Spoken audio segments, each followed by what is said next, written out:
Oi, gente! Sejam bem-vindos a mais uma aula de história e ó, vou logo avisando, hein? Chegamos ao capítulo 10.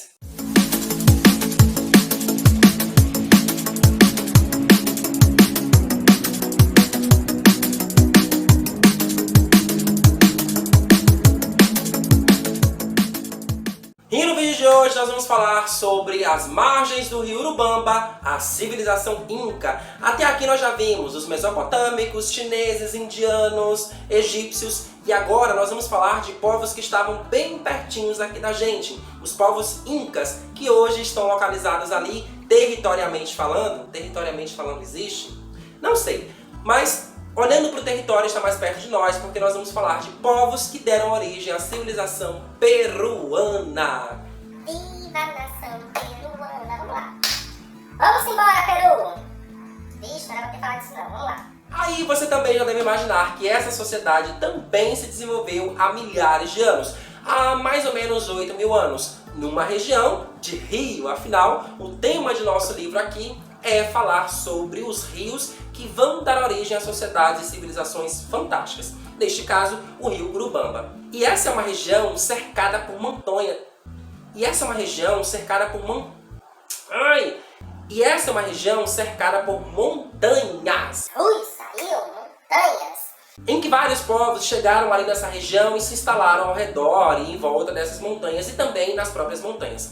Como esses povos foram se formando e foram se juntando, vão dar origem a esta região e um pensamento é comum a todos eles, que é considerar este rio como um deus. Então, assim como outras civilizações consideraram seus rios como deuses, no rio Urubamba, para os povos incas, isso também vai acontecer, porque para eles é um rio sagrado. Agora, entendam também que esses diferentes grupos contribuíram para uma diversidade cultural muito grande dentro dos povos incas, que são povos dessa região aí onde nós estamos localizando o Peru atualmente, mas que dão origem a diversas manifestações culturais que estão presentes, inclusive, até os dias atuais nesses povos. E mais do que isso, por serem muito diversos, surgirão várias cidades incríveis, e as mais famosas delas é Cusco e Machu Picchu, que são criadas aí em áreas de montanha. É algo sensacional. Se o nosso fio condutor é o rio, e aqui a gente vê que o rio foi importante para essas outras sociedades que já falamos, mas que desenvolveram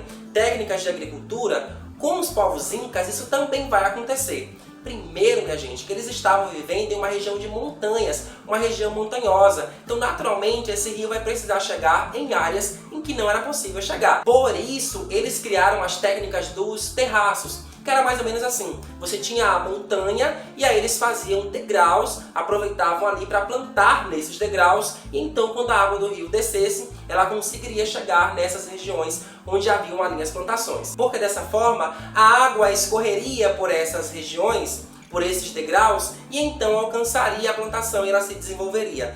Vejam, é uma técnica utilizando o que há na própria natureza e para mim isso é fantástico. Porque eles olharam para as montanhas e disseram: Não, o que é isso? Nós vamos plantar aqui sim, eu quero ver, nós vamos conseguir, nosso rio é sagrado. Veja, é o olhar das pessoas que vivem naquele local, modificando a relação com a natureza para atender às suas próprias necessidades, mas considerando que este rio ele é sagrado. E eles utilizavam ainda, minha gente, varas, foices, arados para poder fazer todo esse processo de plantação e de cultivo, e utilizava também a lhama. A lhama, minha gente, lhama. Não é essa que tem no seu caderno não, que você fica enlouquecendo: mãe, compra o caderno da lhama. Não, a lhama, aquele bicho que cospe na nossa cara, né? Então esse animalzinho aí, ele era responsável por fazer o transporte nessas regiões, porque ele se adaptou melhor às montanhas e também ao clima um pouco mais frio. E agora nós vamos ver a sociedade, a religião Inca, que também é um pouquinho parecida com as religiões de outros povos que já vimos até aqui.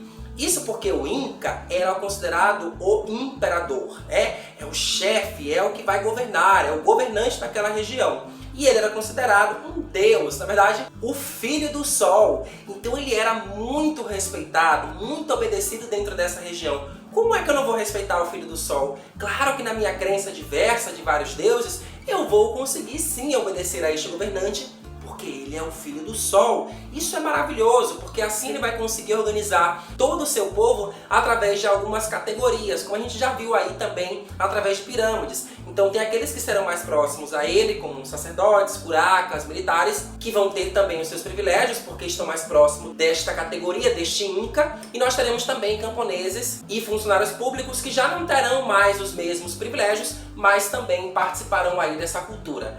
Veja, eles também tinham uma religião politeísta, acreditavam em vários deuses, alguns deles relacionados aos fenômenos naturais, como a água, o vento, né? Ou então também a astros e estrelas, sol, lua e outros.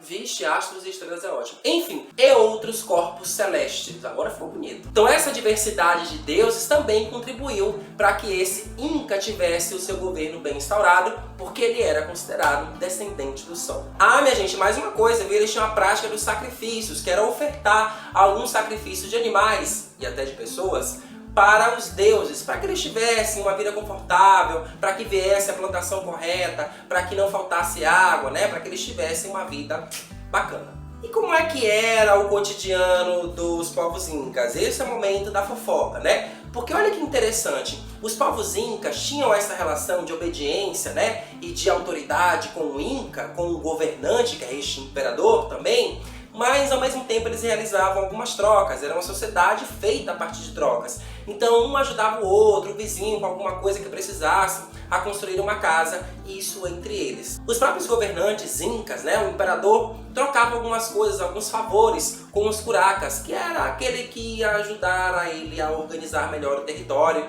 e também a administrar o que precisava ser administrado. Administrar o que precisava ser administrado. Faltou recurso linguístico.